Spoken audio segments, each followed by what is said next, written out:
For a person of faith, they believe even without experiencing it firsthand. On the other hand, a person without faith needs evidence upfront. They will believe only if they have experienced it themselves.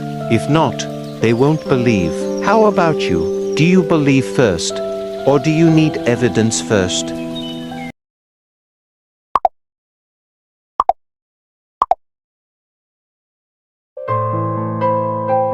Sincere greetings.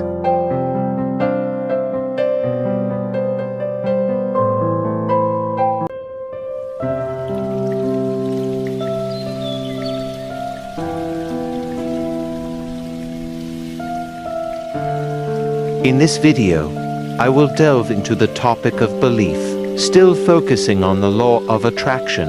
However, this time it might be a bit more complex, as we will explore the law of attraction in greater depth. Therefore, before watching this series, it is recommended to revisit Part 1 and Part 2. This will help prevent any significant misunderstandings or confusion. As we already know, the principle of the law of attraction leans more towards faith, affirmation, assumption, or belief. It hasn't happened yet, but it is assumed or believed to have already happened. You haven't witnessed it yet, but it is assumed or affirmed that you have already witnessed it. This assumption will work when logic is placed solely as a support to understand the guidelines or approach, not to understand the intended meaning. The intended meaning will be experienced if logic stops, or at least is only used to support faith. For a person of faith, they believe even without experiencing it firsthand. On the other hand, a person without faith needs evidence upfront. They will believe only if they have experienced it themselves. If not, they won't believe.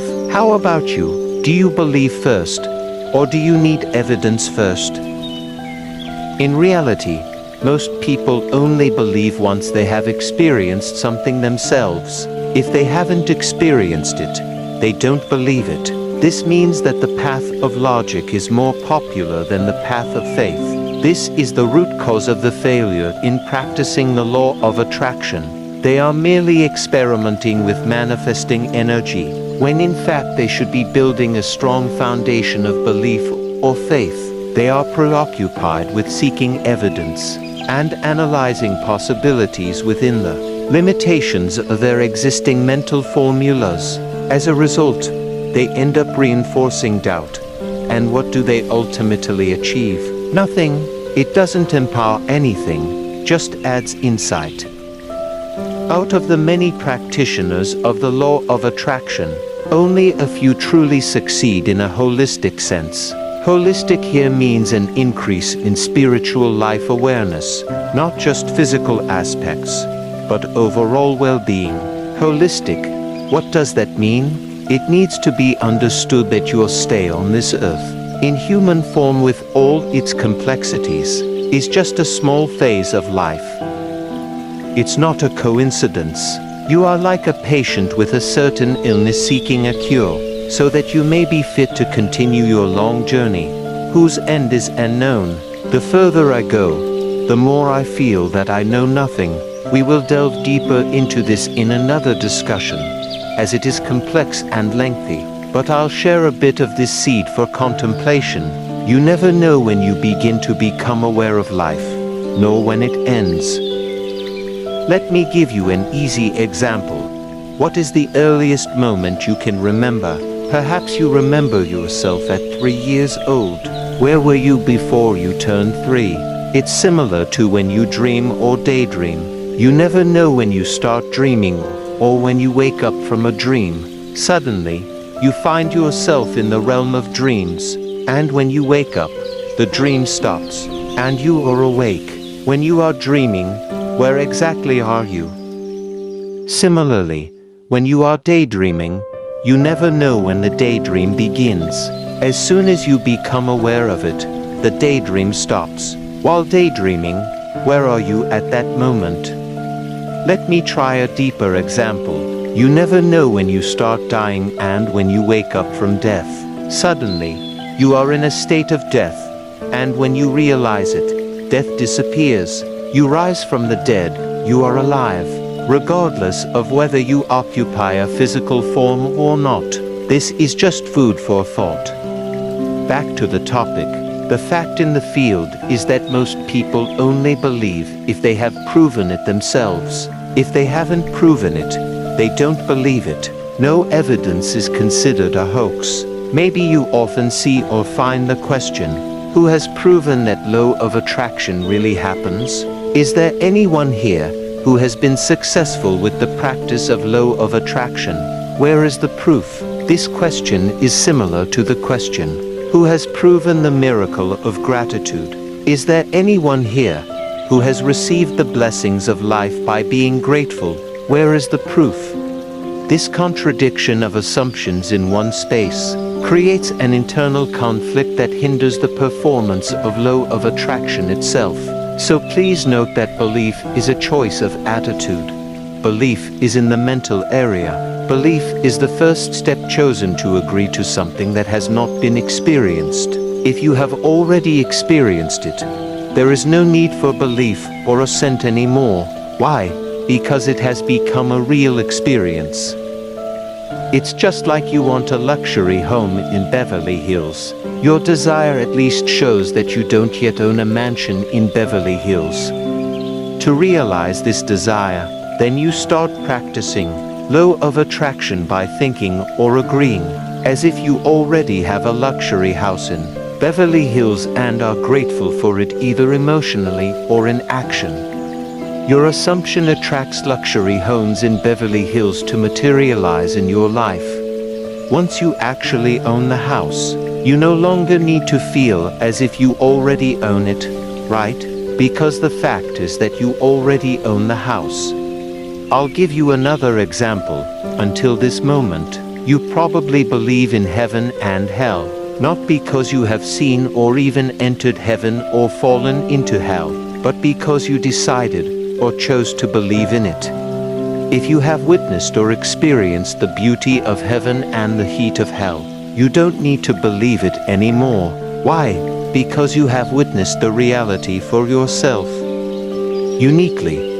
Until then you will not be able to explain the reality to others, let alone describe it, except with approaches, aka not what is meant. The analogy is like how you explain the sweetness of watermelon to someone who has never tasted watermelon. Of course, you will use approaches such as the sweetness of sugar, or anything close that the person can understand. So, it is wise if people can taste the sweetness of watermelon themselves, because from many cases that occur, people even consider sugar as the truth, even though sugar is only an approach, not what is meant by the taste of watermelon itself. Important. What we need to be aware of is that there is a lot of debate about the truth of law of attraction. So in short, trust is needed as a statement of attitude to realize something that the mind is unable to reach, understand or ascertain. So believing is the cause, not the effect. The principle is the same with gratitude. Gratitude is the cause, not the effect. By giving thanks, your blessings will be added. By believing, your hopes will be realized. If the belief is placed on the effect, then it is natural to then ask the question, where is the proof? Has anyone successfully practiced law of attraction? Who has proven law of attraction? From this it is clear what is the content of the assumptions that exist in the subconscious. No favor, no gratitude, no proof, no conviction. In general, it must be like that, but this is not a wrong thing. This is not a mistake. Everyone has the freedom to choose his attitude. This is what is outlined in his life according to his assumptions. For those who want to seriously practice law of attraction, don't reverse the cause and effect that I have mentioned. When your life feels less enjoyable, it means you are less grateful. Be grateful first, and feel the joy of your life in the future. If your hopes haven't materialized, it's a sign that you lack faith. Believe in your hopes. Believe you are capable, without having to think about what the process is like. Believe your life will be in accordance with your expectations, and you will see miracles. Make it a presumption. You can wear it, or you can throw it away. It's your choice. No one can blame you or blame you, because your life is what you think it is.